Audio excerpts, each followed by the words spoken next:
तो नमस्कार मित्रों, मैं विकास शाक्या एक बार फिर से आप सबका स्वागत करता हूं अपने चैनल पर। और आज हम देखेंगे अध्याय 13 जो कि भगवत गीता का है, जिसका टाइटल है परा अपरा प्रकृति एवं जीव तथा चेतना। और पिछले वीडियो में मैंने आपको बताया था कि किस तरीके से हम सबसे पहले अध्याय 13 से अध्याय 18 को पढ़ रहे हैं। और अध्याय 13 से अध्याय 18 तक जो कुछ भी है वो एक बुक के फॉर्म में भी अवेलेबल है। ये मेरी ही बुक है और ये अवेलेबल भी है। ठीक है। अब इस चीज को समझने के लिए कि अध्याय 13 से 18 हम क्यों पढ़ रहे हैं, पहले ये मैंने पिछले वीडियो में एक्सप्लेन किया हुआ है। जो अध्याय 13 से अध्याय 18 है वो भगवत गीता का साइंस वाला पोर्शन है, जो आध्यात्मिक विज्ञान है वो है। सबसे पहले हम इस संसार में विज्ञान ही पढ़ते हैं। हम सबसे पहले विज्ञान पढ़ते हैं। विज्ञान पढ़ने के बाद हमारी जो अंडरस्टैंडिंग है वो डेवलप होती है। उसके बाद हमारी साइकोलॉजी डेवलप होती है। तो भगवत गीता के जो अध्याय 13 से अध्याय 18 है ये विज्ञान है, साइंस है। उसके बाद जो साइकोलॉजी डेवलप होती है वो साइकोलॉजिकल पोर्शन चैप्टर नंबर 7 से लेकर के चैप्टर नंबर 12 तक है। उसके बाद जो फिलॉसफी आती है, पहले आप साइंस पढ़ते हो, फिर आपकी साइकोलॉजी डेवलप होती है और उसके बाद आप उस सब्जेक्ट में फिलॉसफी कर पाते हो, फिलॉसफी इन डॉक्टरेट जिसको पीएचडी कहते हैं। तो यही सीक्वेंस हमारे संसार में ज्ञान को लेने का है। इसका मतलब ये नहीं है कि भगवत गीता गलत लिखी है। मैं सिर्फ आपको ये बता रहा हूं कि जिस तरीके से इस संसार में चीजों को सीखने का क्रम है, उसी क्रम को मैंने पकड़ने की कोशिश की। भगवत गीता 3 भागों में डिवाइडेड है, ये श्योर है। ठीक है। ये जो आखिरी के 6 चैप्टर है ना, ये पूरा का पूरा साइंटिफिक पोर्शन है, साइंस है ये। सबसे पहले इसी साइंस को इसीलिए मैंने पकड़ने की कोशिश की। और कहीं से भी जब 13 से 18 चैप्टर को पढ़ा और उसके बाद फिर मैंने जब चैप्टर नंबर 7 से चैप्टर नंबर 12 को पढ़ा, तो कहीं से भी मुझको ये नहीं लगा कि कोई सीक्वेंस बिगड़ रहा है। इनफैक्ट समझने में आसानी हुई। पहले चैप्टर से आखिरी चैप्टर तक बिल्कुल आप समझिए, लेकिन आप उसको पढ़ते हैं और अगर आपको कोई भी समस्या आती है, तो ये केवल मेरा एक विचार है, ये कोई घोषित सूत्र नहीं है। मैं अपने आप को कोई विद्वान घोषित नहीं कर रहा। मेरा केवल ये अनुभव रहा है कि अध्याय 13 से अध्याय 18 पहले, जो कि पूरा का पूरा भगवत गीता का विज्ञान है, उसको पहले पढ़ लिया जाए। उसके बाद अगर हम 7 से 12 पे आए, चैप्टर नंबर 7 से 12, और उसके बाद हम लास्ट में चैप्टर नंबर 1 से 6 पे आए, तो थोड़ा मुझे आसानी हुई। लेकिन जो लोग समर्पित हैं, जिन्हें गुरु प्राप्त हैं, ठीक है, जिन्हें गुरु का आशीर्वाद प्राप्त है, उनके लिए कोई बंधन इस तरह का मुझे नहीं लगता कि इस तरह का होगा कि वो पहले अध्याय से अगर पढ़ें तो उन्हें किसी तरह की समस्या होगी। इसलिए जो लोग गुरु की शरण में हैं, उनके लिए तो अध्याय 1 से लेकर के अध्याय 18 तक सीधी यात्रा करना कोई मुश्किल काम नहीं होगा। ठीक है। तो आइए 13वां अध्याय शुरू करते हैं। इसमें क्या बताया गया है उसको समझने से पहले कुछ बेसिक अंडरस्टैंडिंग यहाँ पर डेवलप करनी होगी, जिसके बारे में यहाँ इस बुक में मैंने बताया है। तो पहले यहाँ पर थोड़ा सा परिचय दिया है।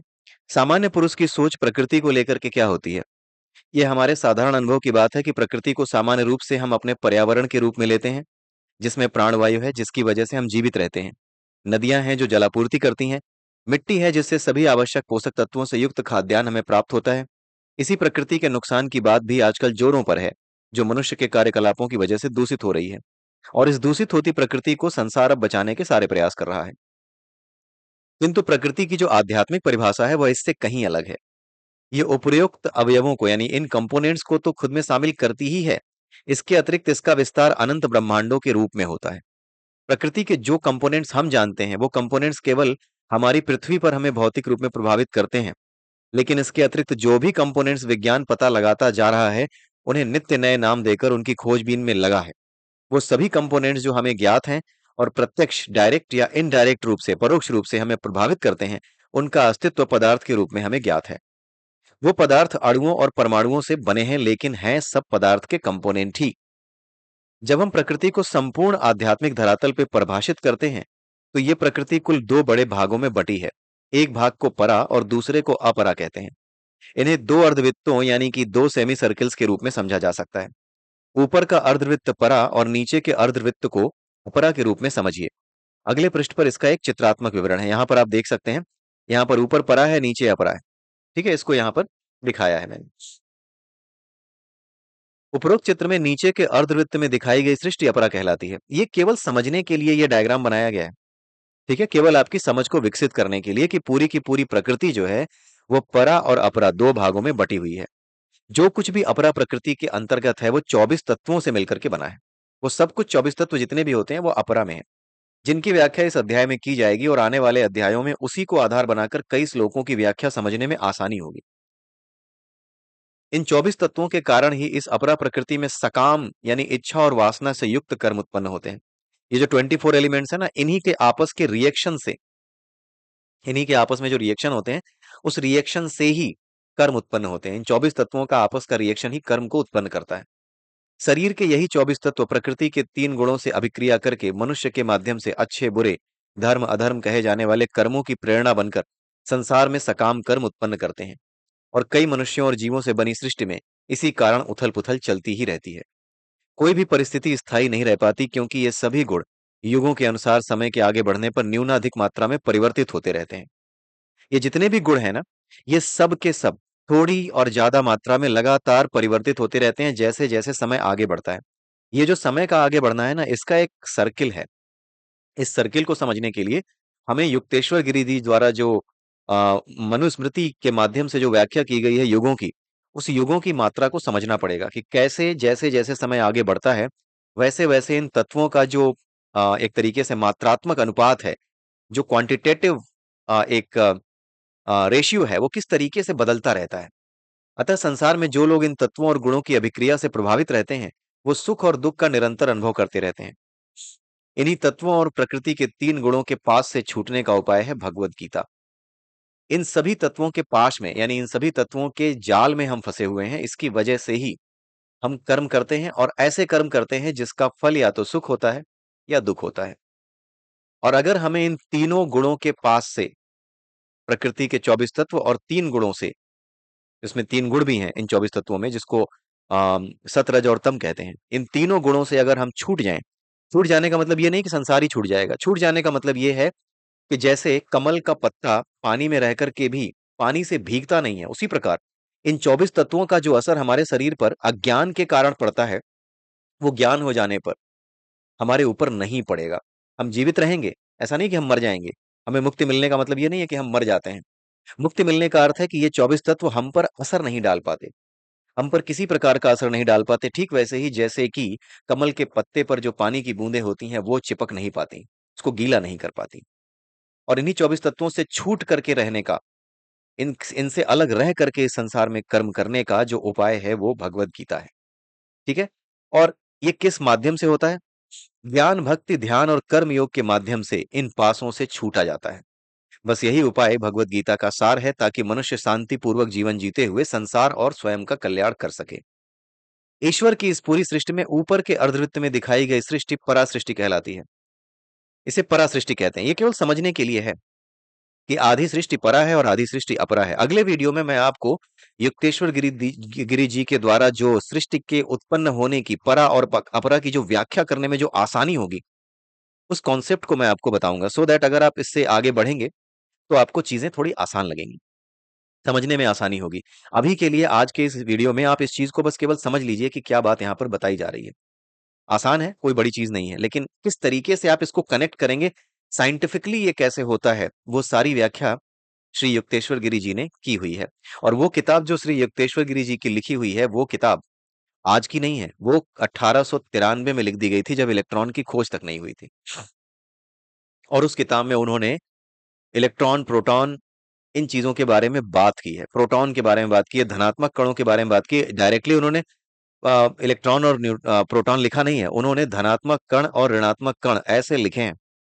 लिखी हुई है ये चीज, ये 1893 की किताब में लिखी हुई है। तो आप समझ सकते हैं कि क्या चीज रही होगी, उनके पास किस तरह का ज्ञान रहा होगा। ठीक है। और वो सारी चीज हम अगले वीडियो में समझेंगे भी, क्योंकि बिना उसके अगर हम आगे बढ़ेंगे तो भगवत गीता में जो चीजें समझने लायक हैं, उनको समझने में आपको थोड़ा सा और आनंद आएगा। ठीक है। अगर हम उसको नहीं पढ़ते हैं तो नहीं आएगा, तो थोड़ा और अच्छा लगेगा आपको, अगर आप जो युक्तेश्वर गिरी जी द्वारा जो मनुस्मृति के माध्यम से युगों की व्याख्या की गई है, उसको समझने के बाद आपको समझ में आएंगी चीजें बेहतर तरीके से। ईश्वर की इस पूरी सृष्टि में ऊपर के अर्धवृत्त में दिखाई गई सृष्टि परा सृष्टि कही जाती है। इस परा सृष्टि में हमारी सृष्टि जैसे तत्व और 3 गुण नहीं है। यानी सारे के सारे 3 गुण और ये सारी की सारी चीजें, ये केवल और केवल अपरा सृष्टि में ही है, परा में नहीं है। क्यों है, ये सब हम अगले वीडियो में देखेंगे जब हम व्याख्या करेंगे। और इसी कारण परा में सुख दुख उत्पन्न करने वाले कारक न होने के कारण वहां शांति और स्थिरता है। इन सब की व्याख्या इस अध्याय में की जाएगी।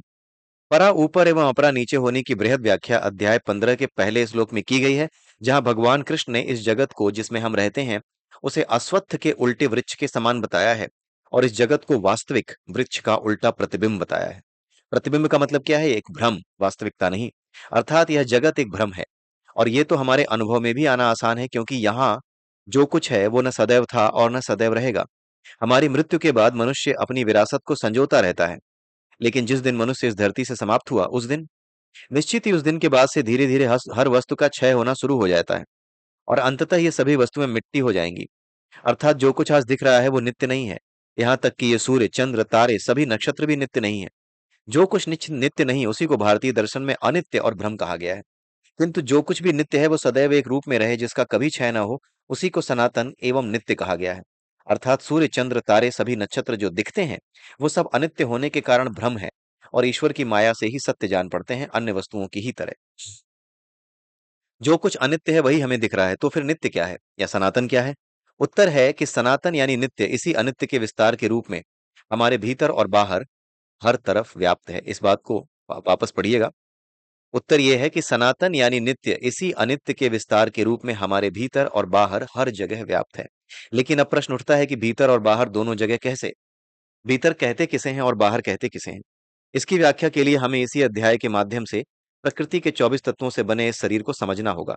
तब हम ये जान पाते हैं कि ये 24 अनित्य तत्व क्या हैं, और कैसे इन 24 अनित्य तत्वों को परमात्मा का एक अंश आत्मा के रूप में, जो कि नित्य है, सनातन है, एक यंत्र की भांति चलने को प्रेरित करता है। प्रेरित करता है, पर ध्यान दीजिए, न कि इस बात पर कि स्वयं परमात्मा इसे प्रत्यक्ष रूप से चलाता है। परमात्मा इन सभी यंत्रों यानी हमारे शरीरों या सभी जीवों के शरीरों का अप्रत्यक्ष रूप से एक प्रेरणा के रूप में संचालन करता है। अप्रत्यक्ष रूप से कर्ता होने के कारण वो वास्तविक नियंता है, और वास्तविक नियंता होने के कारण वो वास्तविक करता है। अतः अंततः सब कुछ ईश्वर ही करता है। इसे इस प्रकार समझने वाला ही इसे सही रूप में जानता है। ठीक है। तो यहाँ पर एक चीज और बताने वाली है, जो मैंने यहाँ पर आपको डिस्कस किया है कि ये जगत एक भ्रम है, और ये तो हमारे अनुभव में भी आना आसान है, क्योंकि यहाँ जो कुछ है वो सदैव नहीं था और सदैव नहीं रहेगा। यहाँ पर एक चीज और जो मैं आपको बताना चाहता हूँ वो ये है कि जब आप स्वप्न देखते हैं, जब आप सपने देखते हैं, तो आपको ये समझ में आता है कि जो कुछ भी आप देख रहे हैं ना, उसमें कुछ भी नकली नहीं है, सब कुछ असली लगता है। कोई भ्रम आपको महसूस ही नहीं होता कि ये सपना है, ऐसा तो कुछ याद ही नहीं आता आपको। आपको हमेशा यही लगता है कि ये सत्य है, स्वप्न नहीं है, ये सत्य है। जब आप जागते हो तब आप चैन की सांस लेते हो कि थैंक गॉड, ये तो सपना था, कोई कुत्ता मुझे नहीं दौड़ा रहा था, कोई बैल मुझे नहीं मार रहा था, या कोई भी तकलीफ जो हो रही थी वो सचमुच में नहीं थी। जगने के बाद ऐसा लगता है। तो जिस प्रकार से उस भ्रम को आप सत्य मानते हो, उसी प्रकार से ये जो संसार है ना, इसमें गहरी श्रद्धा के कारण, इसमें गहरे विश्वास के कारण, इसमें गहरे आपका जो गहरा एक लगाव है, उस गहरे लगाव के कारण आप इस संसार को सत्य मानने लगे हो। जिस प्रकार सपने में जाने पर जो इस समय का लगाव है, जगते समय का लगाव है, उसी के अभ्यास के कारण आप सोते समय भी, सपने में भी, इसी अभ्यास के कारण सपने में जो कुछ दिखता है वो सब आपको असली लगता है। आपको भ्रम जरा सा भी महसूस नहीं होता। जैसा आप जगते समय महसूस करते हैं ना, ठीक वैसी ही अनुभूति तो सपने में, सोते समय होती है, सपना देखते समय कोई अंतर तो होता नहीं है। ठीक है। तो जिस तरह से वो एक भ्रम है और जागने पर आप यहाँ जागते हो, उसी प्रकार से ये सृष्टि भी, ये संसार भी जिसमें आप जी रहे हो, ये एक भ्रम है। और यहां से मरने के बाद, मृत्यु होने के बाद आप जिस संसार में जागोगे, वहां जाकर आपको पता चलेगा कि ओह, ये तो बहुत बड़ी गलती हो गई, बहुत बड़ी गलती हो गई। ये एक सपना था, और इस सपने में जाकर के जो कुछ जीना था, वहां जाकर के भी मैंने फालतू की चीजें ही जी हैं। अब इस सपने में दोबारा प्रवेश करना पड़ेगा। ठीक है। वो आपको समझ में आ जाएगा कि आपको सपने में भेजा गया था, और भेजने से पहले भी आपकी यही स्थिति थी जो आने से पहले हुई थी, और जाने के बाद भी आपको वही याद आएगा कि आपको फिर से इसमें आना पड़ेगा, क्योंकि आपको पता है कि आप इसमें आते हो। बस आप भूल चुके हो। आप इस भ्रम में आते हो, ये आपको पता है, भीतर से पता है, लेकिन आप इस ज्ञान को प्रकट नहीं कर पा रहे हो। आपको महसूस नहीं हो रहा कि हाँ, मुझे बार बार आना पड़ता है। लेकिन जब आप मृत्यु को प्राप्त होगे, तो उसके बाद फिर से जिस संसार में आप जागोगे, ये चेतना के अलग अलग स्तर हैं। अब आप जागोगे ही जागोगे, हालांकि आप मरने के बाद बताने नहीं आ पाओगे कि हाँ यार विकास, आप सही कह रहे थे। क्योंकि कैसे बता पाओगे? नहीं बता पाओगे। लेकिन वहां जाने के बाद आपको ये समझ आएगा कि यार बहुत बड़ी गड़बड़ हो गई। यहाँ पर जिस तरह से सपने से जागने पर आपको लगता है अरे यार सपना था, थैंक गॉड, उसी तरीके से यहाँ से जब आप दूसरे संसार में जाओगे तो होगे ओहो, ये जो सपना था ये तो गलत तरीके से जी लिया, अब इस सपने में दोबारा प्रवेश करना पड़ेगा। ठीक है, वही डर आपको परेशान करेगा। ठीक है, तो ये सब बाद में पता चलेगा। तो ये भी एक भ्रम है, जिस संसार को आप जी रहे हो ये भी एक भ्रम है, ये मृत्यु के बाद पता चलता है, बताने कोई नहीं आता। अब आप पूछोगे मुझे कैसे पता है? सी, ये सारी चीजें अनुभव के आधार पर पता चलती हैं। जब आप इन चीजों को समझने लगते हो, जानने लगते हो, तो आपको ये अनुभव होने लगते हैं। सबको सारे अनुभव नहीं होते हैं, मुझे जितने अनुभव हुए हैं उसके आधार पर मैं आपको ये बता रहा हूं कि ऐसा ही होगा। मरने के बाद आपकी स्थिति वैसे ही होगी जैसे सोने के बाद सपना जब आप देखते हो वैसी ही स्थिति होगी। लेकिन उस सपने में जैसे आपको सब कुछ सही मालूम पड़ता है, उसी प्रकार मरने के बाद भी जो कुछ भी आप सपने के रूप में देख रहे होगे, जहां पर आप जाग गए होगे एक नए संसार में, वहां पर आपको वो संसार असली लग रहा होगा और ये संसार फिर स्वप्न लगेगा और आपको धोखा होगा। आपको लगेगा कि धोखा हो गया, भ्रम हो गया आपको, आप तो भ्रम में थे, ये सारी चीजें होंगी। ठीक है, तो इन चीजों का प्रमाण कोई नहीं दे सकता। ठीक है, लेकिन ये केवल और केवल जब आप उस स्तर पे पहुंचने लगेंगे, जब जानने लगेंगे उस स्तर को, उस स्तर तक जाना शुरू कर देंगे। मेडिटेशन करिए, अपने आप समझने लगेंगे। मेडिटेशन करके अपने आप को इस स्तर तक आप ले आइए, तो आप सिर्फ मेडिटेशन करिए, आप अपने आप को इस स्तर तक ले आएंगे जहां पर आपको ऐसा महसूस होगा कि अगर आप सपना देख भी रहे हैं ना, तो भी आपको ऐसा महसूस होगा कि यार मैं सपना देख रहा हूं और ये सपना मेरे नियंत्रण में है। और कमाल की चीज पता है क्या होगी? आप उस सपने को चलने दोगे, उस चलते हुए सपने में जो आपको सुख दुख का अनुभव हो रहा है उसका भी अनुभव करोगे, लेकिन एट द सेम टाइम ये भी अनुभव करोगे, ये आपके भीतर कॉन्सियसनेस रहेगी सपने के भीतर भी, कि जैसे ही बात बिगड़ेगी ना, ये सपना है, मैं इस सपने को तोड़ दूंगा। ये आपके हाथ में आ जाता है फिर। ये स्तर होता है जब कोई व्यक्ति साधना में, मेडिटेशन में बहुत आगे बढ़ जाता है। और ऐसे बहुत से लोग हैं जो मैं बता रहा हूं, आप किसी से पता करके देखिएगा, ऐसे ऐसे अनुभवों की बात बहुत से लोग करेंगे कि इस तरीके की चीज होती है। ठीक है, और खास करके जो तंत्र विज्ञान के साधक हैं, उनसे अगर आप पूछेंगे तो इस बात को बड़े अच्छे से वो बता भी पाएंगे कि हाँ ऐसा होता है। इस बात की पुष्टि वो कर देंगे जो अभी आप सुन रहे हैं। ठीक है, तो अगले वीडियो में हम देखेंगे, इसके पहले श्लोक से शुरुआत करेंगे, लेकिन उससे पहले जो कुछ बचा हुआ है उसे मैं कह देता हूँ, सुना देता हूँ। यहाँ पर जो कुछ मैंने ये प्रत्यक्ष और अप्रत्यक्ष रूप से करने के बारे में बताया, वही चीज यहाँ पर एक एग्जाम्पल के माध्यम से मैंने यहाँ पर लिखी हुई है। उस समय 2016 की बात थी, तो उस समय मैंने ये किताब लिखनी शुरू की थी। तो यहाँ पर मैंने ये बताया कि इसे समसामयिक रूप में ऐसे समझा जा सकता है कि 8 नवंबर 2016 को जब भारत के प्रधानमंत्री ने पुराने 500 और 1000 के नोटों को चलन से बाहर कर दिया, तो नोट बदलने के लिए बैंक तो हम जा रहे थे, लाइन में भी हम ही लग रहे थे, अर्थात करते हुए हम लोग ही दिख रहे थे। लेकिन इन सब की वास्तविक प्रेरणा एक आदेश में थी जो प्रधानमंत्री कार्यालय से जारी किया गया। वास्तव में तो ये आरबीआई से जारी होता है, लेकिन मैंने यहाँ पर लिख दिया है प्रधानमंत्री कार्यालय, क्योंकि प्रधानमंत्री जी ने ही भाषण दिया था, एक तरीके से उन्होंने ही ये घोषणा जारी कर दी थी। अर्थात आदेश जारी करने वाला होने के कारण इन सब के वास्तविक कारण के रूप में भारत सरकार ही निचले स्तर पे हो रहे कार्यकलापों की अप्रत्यक्ष कर्ता थी। इसीलिए आप समझ सकते हैं कि क्यों भारत सरकार यहाँ वास्तविक कर्ता कही गई। ठीक इसी प्रकार आप उपरोक्त व्याख्या को ईश्वर और जीव के परिप्रेक्ष्य में समझ सकते हैं। सनातन को समझना तब उतना ही आसान हो जाता है जब हम अपने आसपास होने वाली घटनाओं की व्याख्या करना और इसे सहजता से निहारना सीख जाते हैं। ज्यादा विद्वान लोगों के लिए, जिन्हें विद्वता का अहम भी हो, आध्यात्म या तो असाध्य है या फिर खंड। पृथ्वी में गुरुत्व बल पहले से है, न्यूटन और भारत के गणितज्ञों और विज्ञानियों ने केवल इसे सामने रखा। क्या अंतर है उनमें और हम में? अंतर सिर्फ इतना है कि वो निहार सके इस प्रकृति को बड़ी सहजता से। प्रकृति को निहारना सीखना नहीं पड़ता। ये हमारा यानी जीवात्मा, इसके विषय में आगे व्याख्या होगी। यह हमारी जीवात्मा का सहज गुण है, जो हमारी तर्क शक्ति विकसित होने पर धीरे धीरे तब कमजोर पड़ जाता है जब हम ये नहीं समझ पाते कि किन परिस्थितियों में तर्क की उपयोगिता है और किन परिस्थितियों में सहजता के गुण को एक भोले बालक की तरह धारण कर लेना उपयोगी है। जो तर्क में उलझा या अपनी तर्क शक्ति को अहंकार में बदल लेगा, वो अपने आप को सीमित कर लेगा। वो कुछ नया नहीं खोज सकता, उसके भीतर ज्ञान का उदय नहीं होता, बल्कि वो केवल जानकारियों और तथ्यों का थैला बनकर रह जाता है। कुल मिलाकर वो उस अंडे के समान है जो उबाल दिया गया है, और इस कारण उसमें जीवन प्रस्फुटित नहीं हो सकता। ये 24 तत्व हैं जो अनित्य हैं, और वो भी उस परम तत्व से प्रकट होने वाले के कारण नित्य हैं। वे केवल हमारे शरीर में अनित्य हैं। दूसरा शरीर धारण करते ही फिर वही तत्व जीवन और कर्मों का आधार बनते हैं। ये शरीर क्या है, पुरुष क्या है, लेकिन यहाँ पर एक चीज आप याद रखिएगा कि 24 तत्व जो कि अनित्य हैं, वो हमारे शरीर के भीतर रहते हैं। जैसे ही दूसरा शरीर हम पकड़ते हैं, वैसे ही ये 24 तत्व ही वहाँ पर भी काम करते हैं। लेकिन जब पूरी की पूरी सृष्टि समाप्त होती है, तब ये 24 तत्व भी समाप्त होने का मतलब ये है कि पूरी की पूरी सृष्टि भी अपने आप को वापस उसी परम तत्व में, परम ऊर्जा में या परमात्मा में समेट लेती है। तो जब ये समेट लेती है, तो ये 24 तत्व भी बीज के रूप में उसी परम तत्व में या फिर परमात्मा तत्व में स्थित हो जाते हैं वापस। तो बीज रूप में वहाँ भी रहते हैं, लेकिन बीज रूप में होने के कारण जब दोबारा सृष्टि प्रारंभ होती है, तो दोबारा वो चलने लगते हैं, दोबारा वो सामने आ जाते हैं। ये शरीर क्या है, पुरुष क्या है, प्रकृति क्या है, चेतना क्या है, यही समझना इस अध्याय का उद्देश्य है। तो अगले वीडियो से हम इसके श्लोकों की व्याख्या करने का और इसे समझने का हम प्रयास करेंगे। आई होप कि आपको अच्छा लग रहा होगा, कुछ नया दृष्टिकोण आपको समझने को मिल रहा होगा। अगले वीडियो में फिर मिलते हैं, तब तक के लिए जय सिया राम, जय श्री कृष्णा, जय श्री राधे, ओम नमः शिवाय।